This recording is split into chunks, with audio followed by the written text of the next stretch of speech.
Mother Teresa, poorest of the poor की देवी, एक ऐसी महिला जिन्हें नोबेल प्राइज, भारत रत्न और पद्मश्री जैसे अवार्ड्स मिले। एक नाम जो दुनिया भर में गरीब और बीमार लोगों के लिए मसीहा बना। पर इनका एक और चेहरा भी है जो दुनिया को कभी दिखाया ही नहीं गया। आज हम उनका वही रूप देखेंगे जो कंट्रोवर्सी और सच के बीच का सफर है। एक ऐसा काला सच जिसके बारे में शायद आपने कभी सोचा भी नहीं होगा।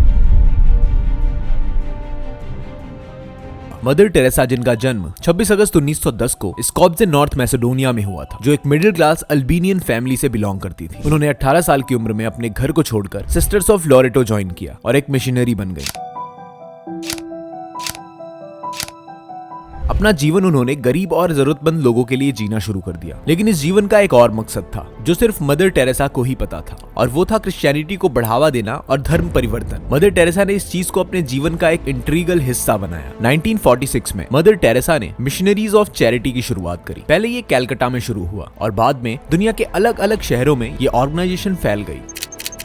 इनका मिशन था पुअरेस्ट ऑफ द पुअर की मदद करना, लेकिन रिपोर्ट्स के मुताबिक इन हॉस्पिसेस में एक हिडन एजेंडा चलता था जो था डेथ बेड कन्वर्जन्स। मरते हुए लोगों को पूछा जाता था, क्या आप अपने दुख के बदले गॉड को अपनाना चाहेंगे? All the patients had shaved heads. There are no chairs anywhere. There are just these stretcher beds, and they're like First World War stretcher beds. There's no garden, no yard even, no nothing. इस organisation में लोगों को उनकी condition में accept नहीं किया जाता था। उन्हें मदद तभी मिली जब उन्होंने क्रॉस के साइन को अपनाया या क्रिश्चियनिटी को एक्सेप्टेंस दी हो। हॉस्पिसेस में कंडीशंस काफी पुअर थी। No proper beds, no sanitisation और मेडिकल इक्विपमेंट्स की कमी। और सबसे बुरी बात ये थी कि ये सब इंटेंशनल था, क्योंकि पेन और सफरिंग को ग्लोरीफाई किया जाता था। पेशेंट्स के लिए दवाओं की जगह प्रेयर्स कराए जाते थे और उनकी मर्जी के बिना कन्वर्जन्स कराए जाते थे। मदर टेरेसा की ऑर्गेनाइजेशन ने दुनिया भर से डोनेशंस कलेक्ट किए। करोड़ रुपीस और मिलियंस ऑफ डॉलर्स के फंड्स इन्हें डोनेट किए जाते थे। एग्जाम्पल के लिए 1991 में उन्होंने एक एनोनिमस डोनर से $1.25 मिलियन रिसीव किए।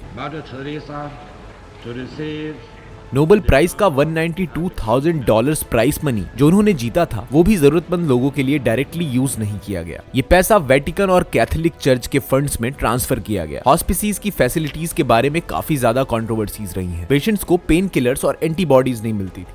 In terms of modern medical care, the defense always was we're not a medical order.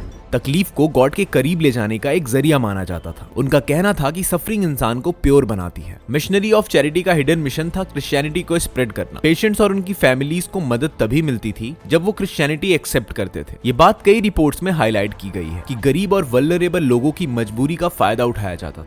We asked the person, do you want a blessing by which your sins will be forgiven and you will see God? And they have never refused. So 29,000 have died in that one house from the time we began the work in 1952. Mother Teresa को Nobel peace prize और भारत रत्न जैसे awards ने एक living Saint का दर्जा दिया। Media ने उनकी इमेज एक एंजल की तरह प्रमोट की।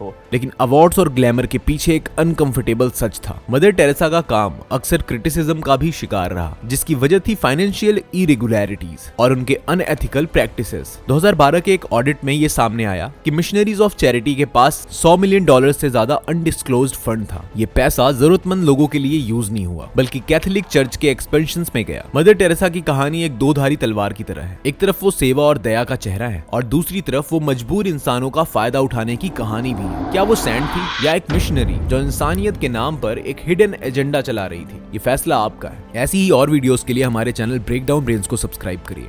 मिलेंगे आपको ऐसी ही एक और वीडियो के साथ। But I couldn't have the intimate relationships with people that I wanted because of a very strict interpretation of the vow of chastity that forbade us even to have friends or to have much contact with our families. We could only see our families once every 10 years for 2 weeks. We could go home to visit.